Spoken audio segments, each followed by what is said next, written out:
En este momento hay un conflicto en el mundo. Los ángeles retienen todo, pero dicen, no.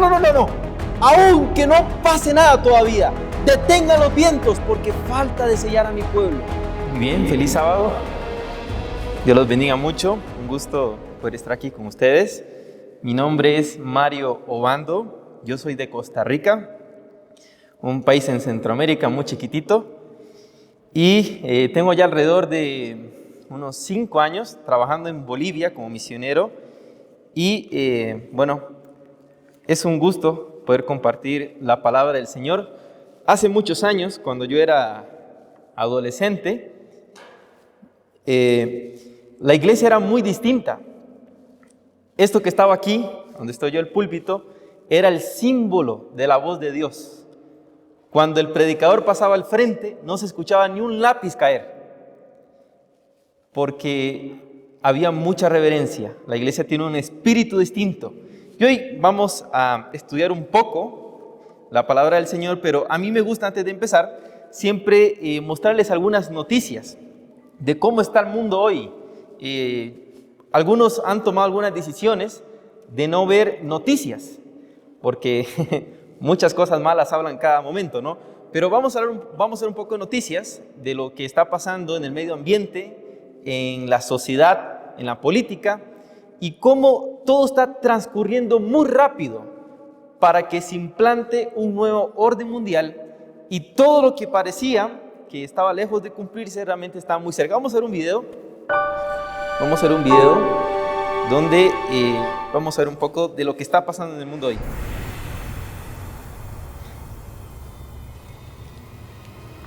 Alerta roja para casi la mitad de Portugal. Gran parte del país, afectado por la sequía, se encuentra en alerta máxima de incendio. Algunos observan impotentes cómo se acercan las llamas.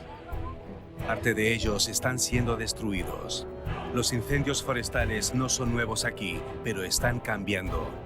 Cada vez son más frecuentes y más intensos. Tanto que este año los bomberos locales aquí en Anderson fueron incapaces de controlarlos.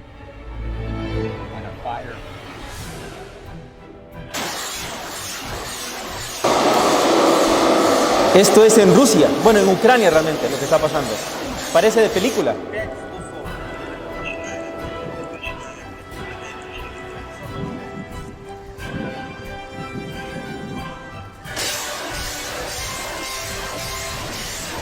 Очень много потерь. Ждали. Голова колонны попала в засаду. Командир полка погиб. По остальным разбираюсь.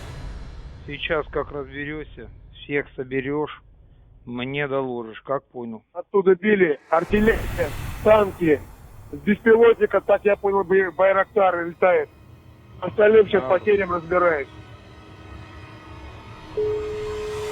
Нитро. Алло, Нитро для удара. Передаю. Нитро, я удар. Алло, Нитро, я удар, слушаю тебя. удар я Нитро. 6-й полк почти потерял. Что? 6-й полк пока не могу доложить, пока собираю. Очень много потерь. Ждали. Голова колонны попала в засаду. Командир полка погиб. По остальным разбираюсь. Сейчас как разберешься, всех соберешь, мне доложишь, как понял. Оттуда били артиллерия, танки. С беспилотника, так я понял, Байрактар летает. Остальным сейчас потерям разбираюсь.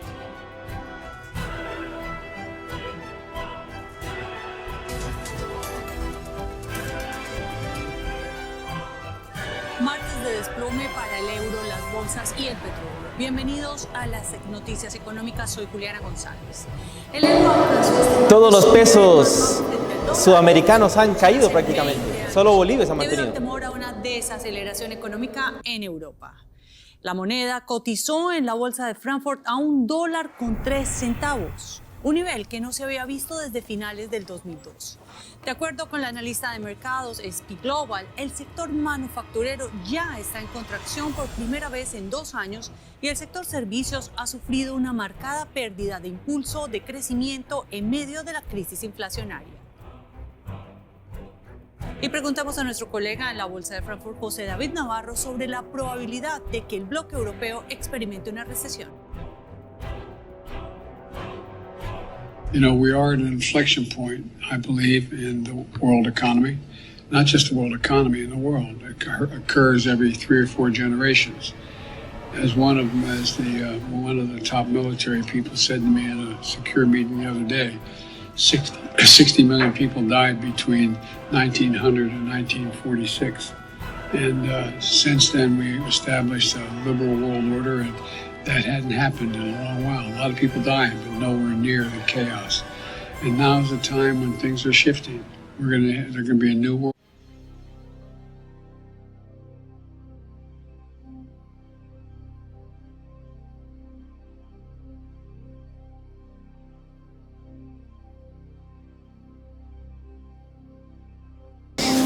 Es interesante cómo todo se está uniendo, ¿no? Y es interesante lo que John Biden dice que para que haya un cambio tiene que haber un caos.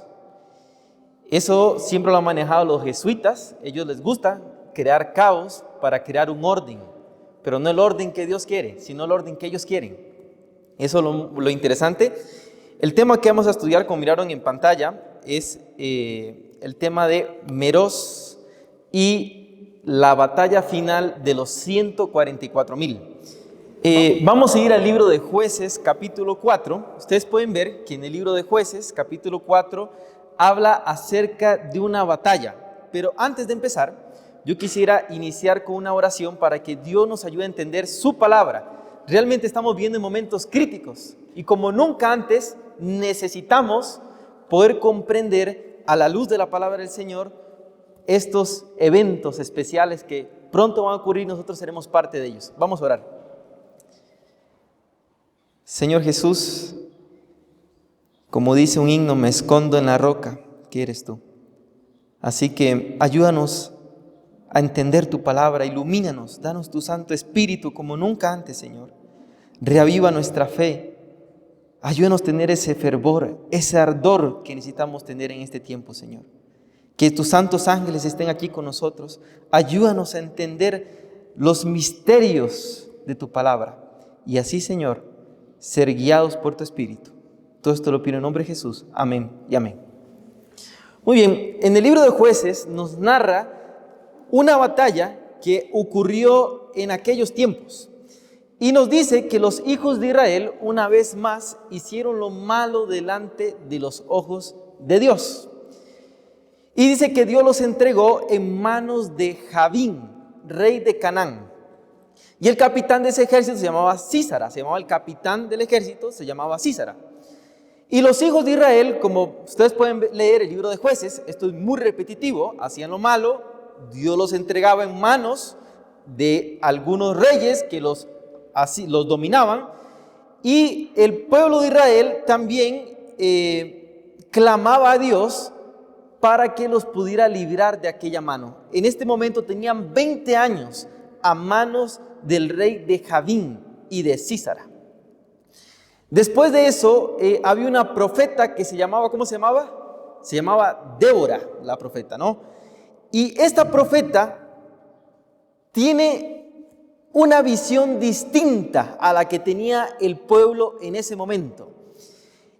Hay un pensamiento que estudia la psicología que dice que los hijos que nacen bajo cierta experiencia tienden a vivir y no les gusta salir de esa experiencia, de ese confort. Si sus hijos habían nacido en opresión, posiblemente todos tenían un pensamiento negativo y un pensamiento de derrota. Por ende, la victoria no era algo que estaba en sus manos. No entendían que era victoria, no sabían que era vivir en victoria, porque habían vivido en derrota por muchos años. Y así estaba Israel. Todos pensaban que eran derrotados y oprimidos. Pero esta profeta tenía otra visión de lo que era la batalla, ¿no? Muy bien, pero en el libro de Jueces, capítulo 4, versículo 6, vamos a ir todos a nuestras Biblias, dice, y ella envió a llamar a Barak, hijo de Abinán, de Sedes de Neftalí, y le dijo: ¿no te ha mandado Jehová, Dios de Israel, diciendo: ve junto a tu gente en el monte Tabor y toma contigo 10,000 hombres de la tribu de Neftalí y de la tribu de Zabulón, y yo traeré hacia ti al arroyo de Sison a Sísara, capitán del ejército de Jabín, con sus carros y su ejército, y yo lo entregaré en tus manos? Y Barac le respondió: si tú fueres conmigo, yo iré, pero si no fueres conmigo, no iré. Interesante, ¿alguno sabe de dónde era Barac? Saben, Barac era desconocido. De hecho, Barac no era ni rey de Israel, no tenía nada que ver esto. Barac era un personaje entre el pueblo común, tal vez iletrado Barac, pero dice de que él no iría si no iba el espíritu de la profecía con él. Si la voz de Dios no iba con él no iba a mover un pie. Y le dijo Débora, versículo 9, ella le dijo: iré contigo, mas no será tuya la gloria de la jornada que emprendas, porque en mano de mujer vencerá Jehová a Sísara. Vemos acá que dice que Débora era profeta de Dios. Vamos a ver este cuadro. Débora era profeta de Dios. Dios le da el mensaje de ir a la batalla. Ella cree que hay una victoria en Dios. Ella cree que hay una victoria en Dios. Tiene un mensaje de victoria en Dios. Y da la sentencia a Meroz, que más adelante lo vamos a ver cuál es esa sentencia. Y vamos a hablar un poco de Barac. Barac, su nombre en hebreo significa regalo. Significa que es dado a aquellos que están de rodillas. Ese regalo es dado a aquellos que están de rodillas. Y lo interesante de Barac es que es de Galilea, de Nazaret. ¿Quién viene de Galilea de Nazaret? Interesante, ¿no? Y va a la batalla con todas las tribus, menos con Meroz. Entonces yo quiero que ustedes aquí se ubiquen un poco en este cuadro.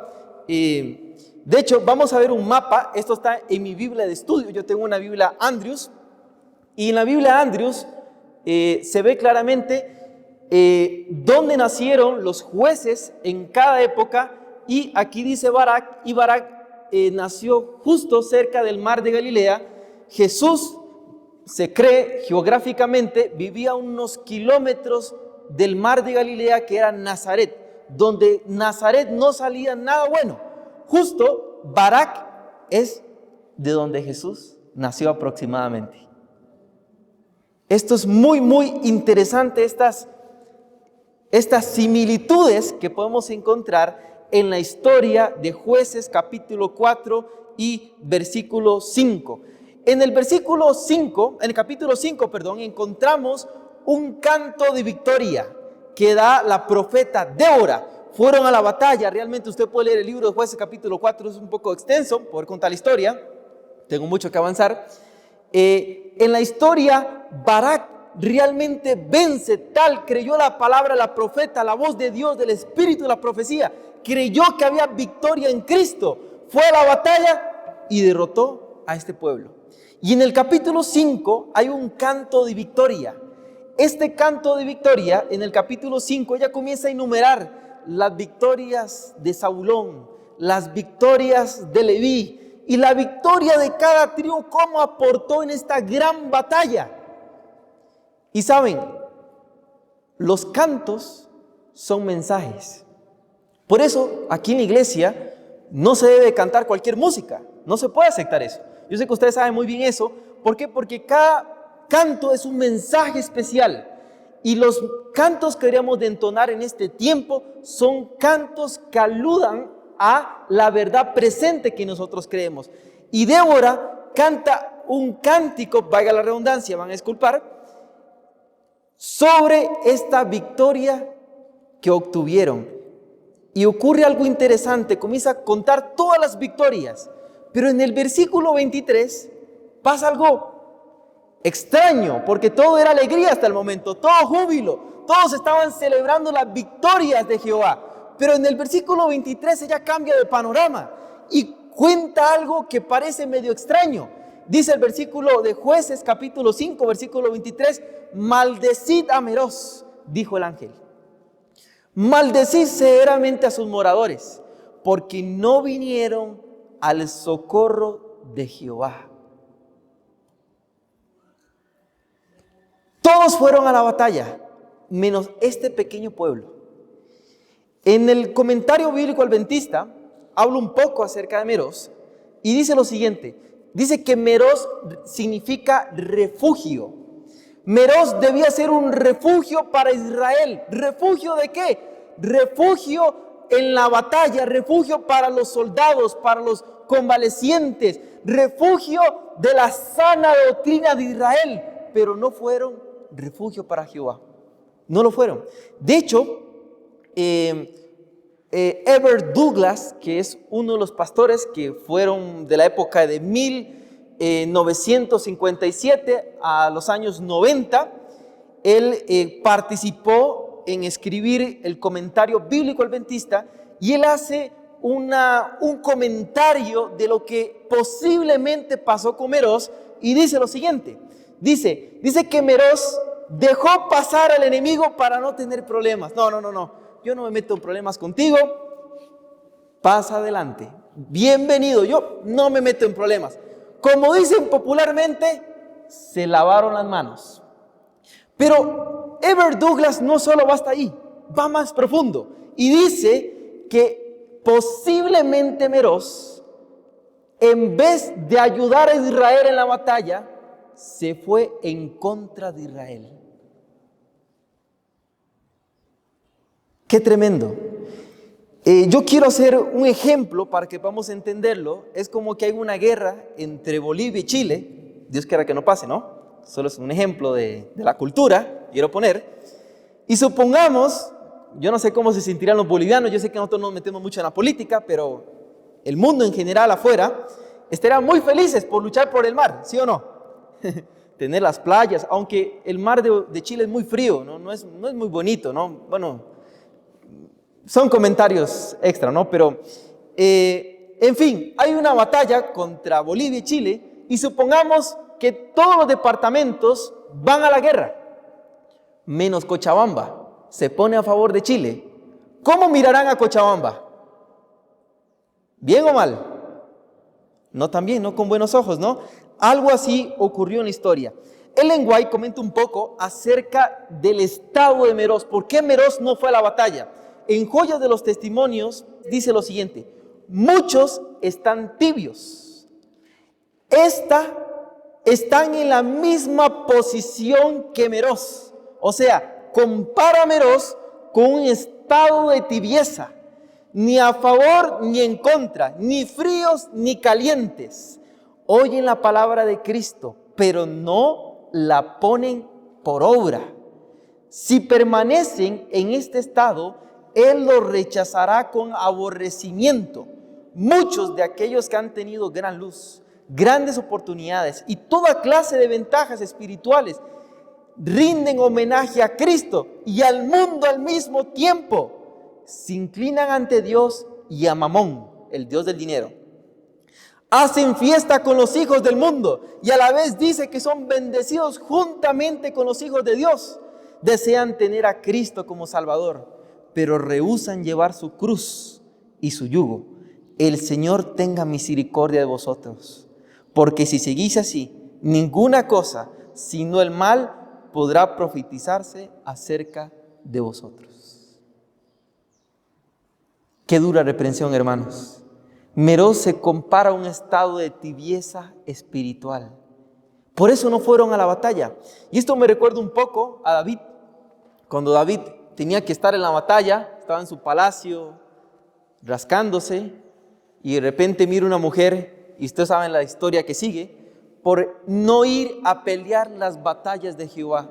Saben, nosotros estamos en un gran conflicto justo ahora. Yo nací en este evangelio, desde el vientre de mi madre. Fui procreado con oración.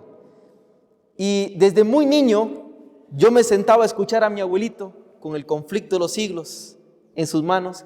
Y él me narraba lo que iba a ocurrir pronto en la historia.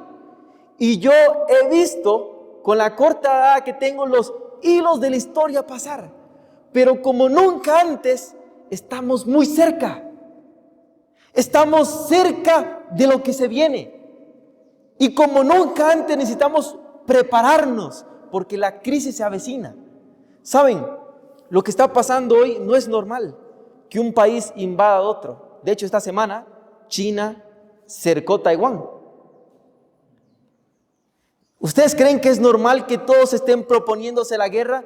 Y el presidente de la República Popular de China le dijo a John Biden, si ustedes vienen aquí, se están metiendo con fuego, le dijo. No estamos viviendo en tiempos fáciles. Entonces, si estamos viviendo en tiempos de presión, ¿cuál debe ser la posición del pueblo de Dios de hoy? Debe ser de preparación, debe ser de consagración, de entrega y aceptar el mensaje de victoria en Cristo. Es lo que nos queda. Pero en vez de eso, posiblemente podamos tener una posición como la de Meroz. Saben, Ellen White en el año 1902 dio una declaración que sacudió a la iglesia por completo. De hecho, Lombard, que es un historiador, un pionero de nuestra iglesia, un historiador, uno de los mejores que tuvimos, él dice que esta declaración sacudió tanto a la iglesia que muchos se opusieron a lo que la hermana White dijo. Y yo quiero citar en la Review and Herald del 25 de febrero, ella dijo lo siguiente. Muy bien, dice, se me ha instruido que diga estas palabras. Y está entre corchetes. Si usted lee los libros, en la introducción, entre corchetes no es añadido, es escrito por ella, lo aclara ahí, ¿no? Dice, las de Apocalipsis 2 del 4 a 5. ¿Qué habla Apocalipsis 2 del 4 al 5?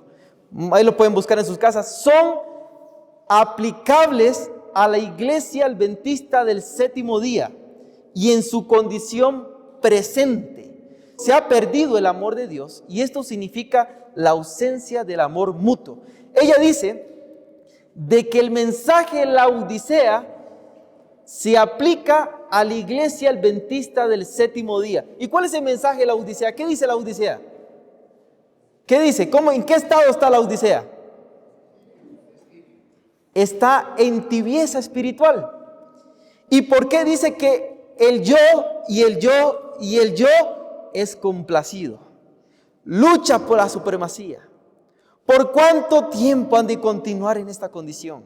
A menos que haya una reconversión, habrá pronto una falta tan grande de piedad que las iglesias están representadas por la higuera sin fruto, mucha estructura, poco espíritu de Dios. Esto no solo es un mensaje para la iglesia adventista, también es para los ministerios de sostén propio. Puede haber gran estructura, pero si no está el espíritu de Dios, ¿de qué sirve? No sirve de mucho.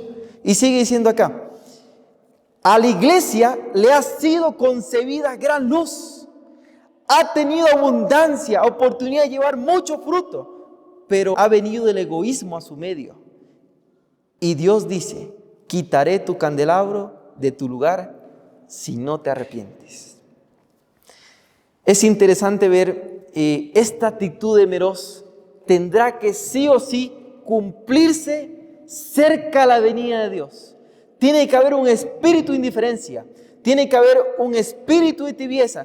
Y esa señal dentro del pueblo de Dios debe ser una alarma para nosotros, para despertar, para sonar trompeta. Esa debe ser para nosotros una señal.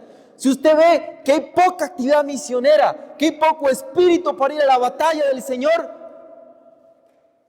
hay un mensaje ahí que nos está dando y es despertar. ¿Saben? Dice el libro de 2 de Corintios capítulo 10 que las historias del pasado acontecieron como ejemplo para nosotros que alcanzamos el fin, dice 2 de Corintios capítulo 10. Y la iglesia adventista como historia, yo solo estoy narrando historia, quiero aclarar algo, no estoy criticando ninguna organización, ninguna estructura. Creo que la iglesia adventista de Dios fue levantada proféticamente lo podemos ver en el Apocalipsis, es la iglesia de Dios, pero la historia no la podemos quitar. La historia fue puesta para estudiarla y para no repetir los errores. En el año 1957, un personaje que ustedes lo deben de conocer muy bien, se llama Walter Martin, y él introdujo cualquier cosa junto con otros personajes, que no es mi tema, otro día podríamos estudiar eso.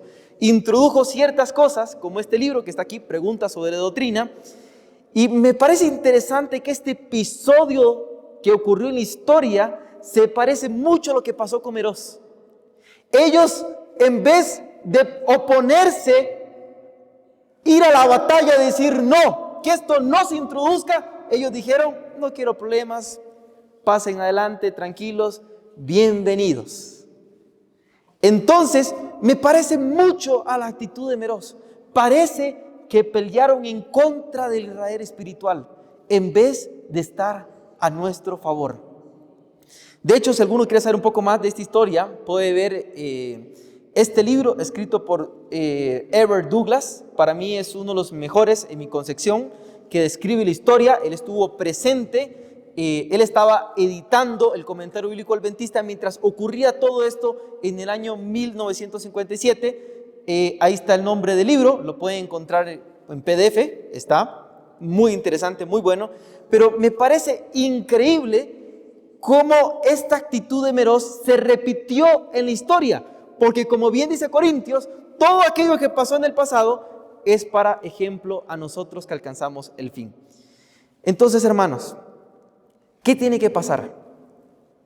Si la iglesia está en un estado de tibieza, y más allá vamos a aplicar a Meroz a nuestra vida espiritual, si estamos en un estado de tibieza, no vamos, no hacemos evangelismo, no nos preocupamos por los demás, no trabajamos en la obra del Señor, tenemos que despertar. ¿Saben por qué Jesús no ha venido? ¿Quieren saber por qué Jesús no ha venido? No por los eventos finales. Satanás está listo hace mucho tiempo. Hay un libro que se llama de Morneau. Él era un ex satanista, se convirtió. Se llama Un viaje sobrenatural. Yo sé que algunos lo han podido leer, es increíble este libro. Y él dice que el gobierno de Satanás está listo con todo. Dios está sosteniendo los vientos. ¿Por qué? ¿Qué se necesita? Necesita que su iglesia refleje la imagen de Dios, y al reflejar el carácter de Dios al mundo, el fin va a venir. Vamos a ir al libro de San Mateo capítulo 24, versículo 14. San Mateo capítulo 24, versículo 14. Dice lo siguiente: y será predicado este evangelio del reino en todo el mundo. ¿Para qué? Saben, la palabra griega de testimonio es martireo. ¿Cuál es la palabra? Martireo, que viene de mártir. Entonces vamos a hacer una traducción de la palabra. Vamos a quitar la palabra testimonio y vamos a poner la palabra mártir. Diría lo siguiente: y será predicado este evangelio del reino en todo el mundo por mártires en todas las naciones. Entonces, ¿qué vendrá? El fin. ¿Qué se necesita para que se termine el evangelio? Mártires. ¿Saben? No hablo de morir. Hablo de que cuando todos reflejemos el carácter de Dios y seamos realmente mártires del evangelio, que seamos un testimonio al mundo, entonces vendrá verdaderamente el fin. ¿Amén o no? ¿Amén, sí o no? Jesús no ha regresado es porque su pueblo no ha predicado las buenas nuevas del evangelio. Por eso es necesario que Dios levante una última generación. Es necesario que Dios levante una última generación. Este estudio de la última generación no es muy aceptado por la nueva teología, tristemente. Todo ocurrió desde 1950, por eso no lo aceptan. No creen en un Cristo triunfante, no creen en un pueblo triunfante, por ende no pueden creer en una última generación. Y Dios tendrá una última generación en el mundo. Y esa generación, la vamos a estudiar ahorita, tendrá algo peculiar, muy distinto a Meroz. Vamos a ver el siguiente cuadro, que es el que ya hemos visto. Podemos decir que Débora era profeta de Dios. Vamos a volver de nuevo una vez más a la historia. Era profeta de Dios en épocas de la batalla de Jueces, era profeta de Dios. Y vemos que Débora representa al espíritu de la profecía, representa a Ellen White. Cerca del fin tendremos el espíritu de profecía de cerca. Hoy en día no creemos mucho del fin y de la última generación porque hemos desechado los escritos de la hermana White. ¿Cómo creer en eso? Y Barak representa a Jesús. Jesús va a ser el triunfante en el fin. Y el carácter de Dios será visto ante todo el universo. Las respuestas de los mundos no caídos serán respondidas, porque verán la última generación que reflejará el carácter divino de Jesús. ¿Sí o no? Amén. Recuerden que Barak significa ¿qué? Significa un regalo. ¿Quién fue un regalo? Jesús fue un regalo. Y es dado a aquellos que están de rodillas. Los 144,000 será un pueblo que estará de rodillas y claman de Dios de día y de noche para hacer justicia contra su adversario. ¿Han leído esa parábola? Poderosa, ¿no? Entonces Dios tendrá esa generación que reflejará la imagen de Dios. No tendrán el espíritu temeroso, irán al mundo a anunciar las buenas nuevas del evangelio. Qué glorioso, ¿no? Vamos a ir al libro de Apocalipsis capítulo 7. Vamos a ver esto de otra óptica. Vamos a ir a Apocalipsis capítulo 7. En el libro de Apocalipsis, el capítulo 7, narra un conflicto. Y dice que en el versículo 1 dice: después de esto vi a 4 ángeles de pie en los 4 ángulos de la tierra, deteniendo los 4 vientos de la tierra, para que no soplase viento alguno sobre la tierra, ni el mar, ni sobre algún árbol. Vi también, versículo 2, otro ángel que subía donde sale el sol y tenía el sello del Dios vivo. Eventos de los últimos días dice que el sello de Dios es el carácter de Dios. Entonces, en este momento hay un conflicto en el mundo. Los ángeles retienen todo, pero dicen: no. Aunque no pase nada todavía, detengan los vientos, porque falta de sellar a mi pueblo. Los que tienen mi carácter tienen que tener mi sello. Sigue diciendo: el sello del Dios vivo. Clamó a gran voz a los 4 ángeles a quienes había dado el poder de hacer daño a la tierra y al mar, diciendo: no hagáis daño a la tierra, ni al mar, ni a los árboles, hasta que hayamos sellado en sus frentes a los siervos de Dios. El mundo está en agitación. Los ángeles están reteniendo los vientos porque falta sellar a los que tienen el carácter de Dios. ¿Cómo obtengo el carácter de Dios? Hay una ley que se llama la ley de la contemplación. Usted es lo que contempla. Si usted contempla los Avengers, usted se va a hacer los Avengers. Usted va a ser un vengador en vez de estar del lado de la justicia. Si usted contempla las modas del mundo, ¿qué va a hacer usted? Las modas del mundo. Pero si usted contempla a Jesús, ¿cómo va a ser usted? Como Jesús.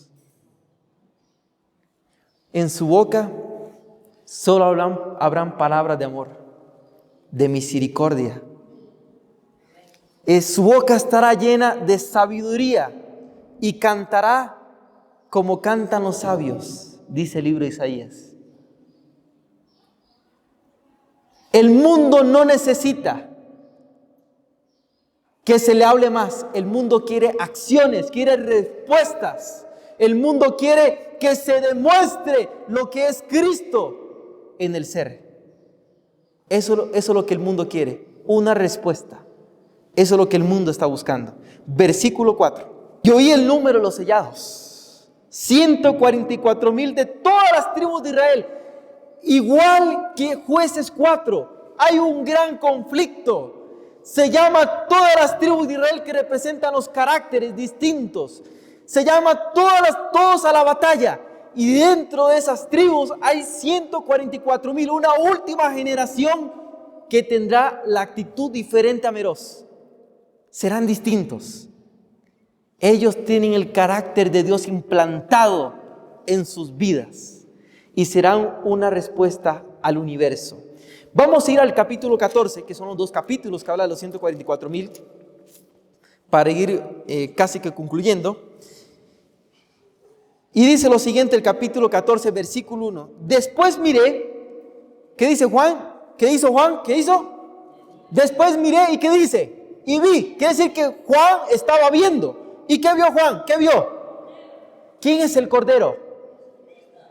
Jesús no. ¿Y cómo estaba Jesús? Estaba de pie, igual que Barak. Tiene el mensaje de la victoria. La vida de Cristo en esta tierra fue una vida de victoria tras victoria en el poder del Padre. Nos dio el ejemplo para vencer en la tierra, para que la última generación también venza como Él venció. Y el Cordero está de pie, firme, ante la batalla. Y con Él están 144,000, firmes está el Cordero ahí. Y dice lo siguiente, sobre el monte de Sión. ¿Y con Él cuántos? ¿Quién está al frente de la batalla? Los 144,000. ¿Quién está de pie? ¿A quiénes contemplan los 144,000? ¿A quién contemplan los 144,000? A Jesús. El gran conflicto cósmico es si yo me parezco a Jesús. ¿Qué actitud tengo? Si tengo su vida, una vida de crecimiento, una vida que se parece más y más y más al carácter divino. ¿Saben? El universo necesita una respuesta. Todo el universo no caído está contemplando la tierra. Nosotros somos una película. Y están viendo la vida de Juanita, están viendo la vida de María, la vida de Pedro, la vida de Santiago. Y están viendo si lo que Jesús venció hace 2000 años, sus hijos en el fin lo pueden reproducir. Y entonces están analizando, todos los seres de otros mundos están viendo expectantes. ¿Cómo le contesto a mi mamá? ¿Cómo le contesto a mi esposa? Porque aquí es muy fácil sonreír, aquí es muy fácil mostrar un buen rostro. Pero en el hogar, en la casa, en el hogar, ¿me parezco a Jesús? ¿Soy semejante a Él? Y esa es la respuesta ante el universo. Y sigue diciendo, versículo 2. Yo oí una voz del cielo, como el estruendo de muchas aguas, y como el sonido de un gran trueno. Y la voz que hubiera como de arpistas que tocaban arpas. Y cantaban, ¿qué? ¿Qué cantó Débora? ¿Qué cantó Débora? Cantó un cántico, ¿no? Y ellos también tienen un cántico. ¿Y qué es el cántico? Es victoria. Ellos lograron tener victoria. Una de las grandes preguntas que siempre me hice cuando era adolescente era que si el pecado se podía vencer. Y esa respuesta en mi vida, Dios me llamó a ser misionero. Vine desde Costa Rica por toda Sudamérica para predicar el evangelio, y entre más me entregué a la obra de Dios, más conocí a Jesús. Y al estudiar más el libro El deseado de todas las gentes, el discurso del Maestro Jesucristo, palabras de vida del gran Maestro, contemplé más y más a Jesús. No me parezco a Él totalmente hoy. Quisiera ser semejante a Jesús. Y entre más lo contemplé, fui entendiendo que sí hay victoria sobre el pecado. Que sí podemos tener triunfo cada 24 horas. Y estos tienen un cántico de victoria, de triunfo. Versículo 4. Estos son los que no se han contaminado con mujeres, pues son vírgenes. Son los que siguen al Cordero donde quiera que va. Si el Cordero va a la derecha, ¿dónde van ellos? A la derecha. Si el Cordero va a la izquierda, ¿dónde van ellos? A la izquierda. Han contemplado a Jesús, lo siguen diariamente, su vida es transformada. Esa será la respuesta ante el mundo. Es la única manera de ser guiados por su Espíritu. La estructura es muy linda. Las estructuras, los sistemas son lindos.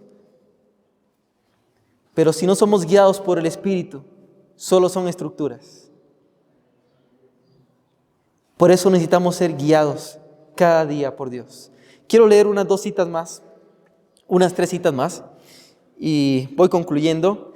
Dice Romanos capítulo 16, versículo 20, dice, y el Dios de paz, ¿quién es el Shiloh? ¿Quién es paz a vosotros? ¿Quién es? Es Jesús. Aplastará en breve. ¿Y acaso Jesús no aplastó a la serpiente en la cruz?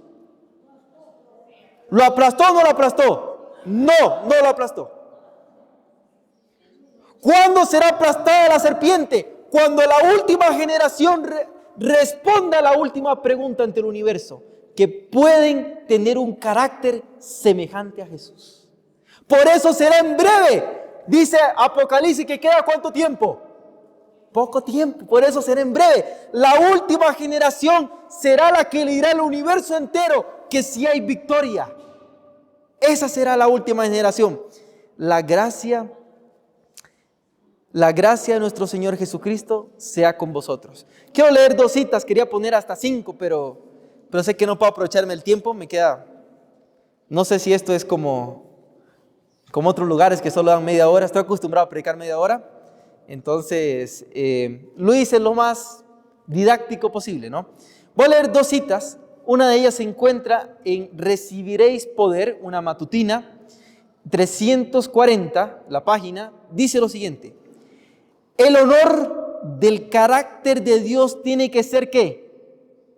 Vindicado ante los mundos no caídos, ante el universo celestial y ante el mundo caído. A nosotros no nos van a perseguir porque profesamos un dogma o una doctrina. A nosotros nos van a perseguir por un carácter distinto. Van a ver que nosotros somos diferentes a las demás personas. Sigue diciendo en Testimonios para la Iglesia, tomo 5, página 696, dice lo siguiente. Si hubo alguna vez un pueblo que necesita un aumento constante de la luz del cielo, es el pueblo que en este tiempo de peligro Dios llama a ser depositarios de su santa ley. ¿Y a qué? ¿Y a qué? Y a vindicar su carácter delante del mundo. Aquellos a quienes se le confió un cometido tan sagrado deben ser espiritualizados y elevados por las verdades que profesan creer. Qué lindo, ¿no? La respuesta ante el mundo será una generación que tendrá victoria.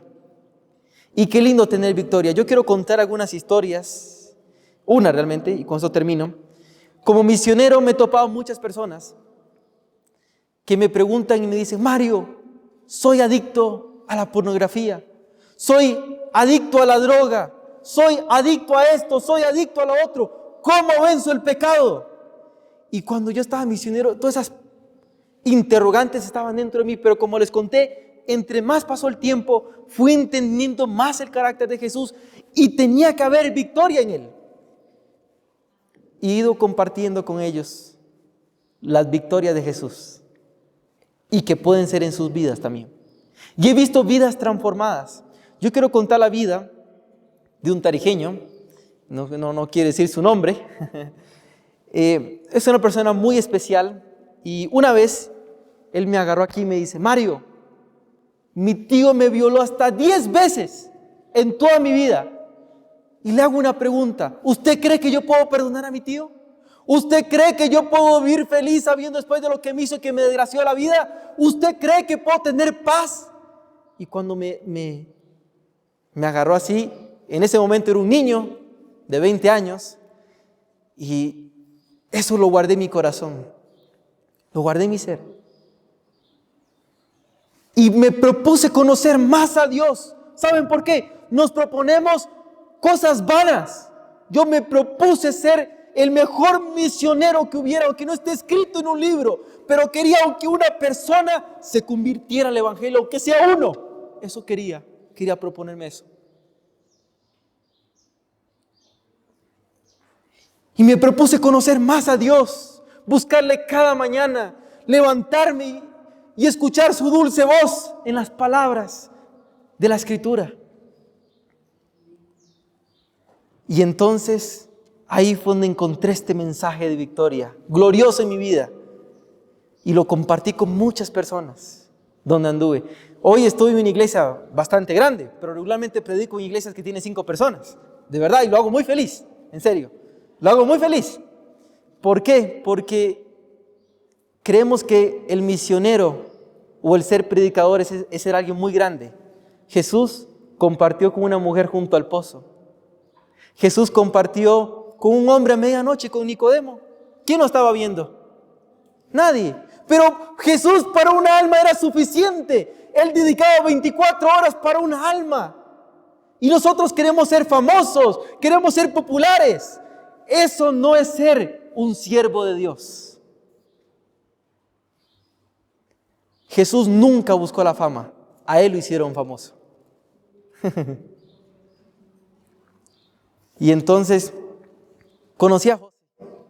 Lo vi muchos años después. Yo, qué gusto verte. Ya dije el nombre, ¿no? Bueno, qué gusto verte. Lo abracé, lo besé y le dije, encontré algo glorioso. Y le mostré más amplio de lo que le mostré a ustedes en esta mañana, el mensaje de victoria en Cristo, y sus lágrimas caían sobre sus ojos. Hoy es un gran misionero, anda predicando el evangelio por el mundo. Saben, hermanos, no sé cuáles son sus defectos de carácter, los desconozco. Desconozco los que están aquí, desconozco los que nos van a ver a través de las redes, pero sí les puedo dar algo. Sí hay esperanza, sí hay victoria, y esa última generación resplandecerá como las luces en medio de la noche, como las estrellas en medio del firmamento. Y ese será el honor de Dios. Y Dios será representado ante todo el universo. Jesús estará en pie y vendrá a buscar a aquellos que tienen su carácter. Necesitamos despertar. Necesitamos reavivarnos. Y cuando hablo de despertar, hablo de conocer más a Dios, de conocer más su justicia, apropiarnos de Él. Y cuando nos apropiemos de su justicia, creceremos como nunca antes. ¿Te has estancado espiritualmente? ¿Tienes años sentado en la misma silla? Es hora de despertar, de levantarnos. No cuando venga la ley dominical, eso ya es muy tarde. Cuando venga la ley dominical, todo está definido. Es ahora la preparación. Es ahora que necesitamos estar de parte del ejército de Jehová. No necesitas salir por los medios de comunicación. Ser una buena madre, ser un buen hijo, ser un buen esposo, ser un buen vecino. A veces cuesta un poco, ¿no? Eso lo está viendo todo el universo. Dios les bendiga mucho y que tengan victoria en Cristo. Dios los bendiga.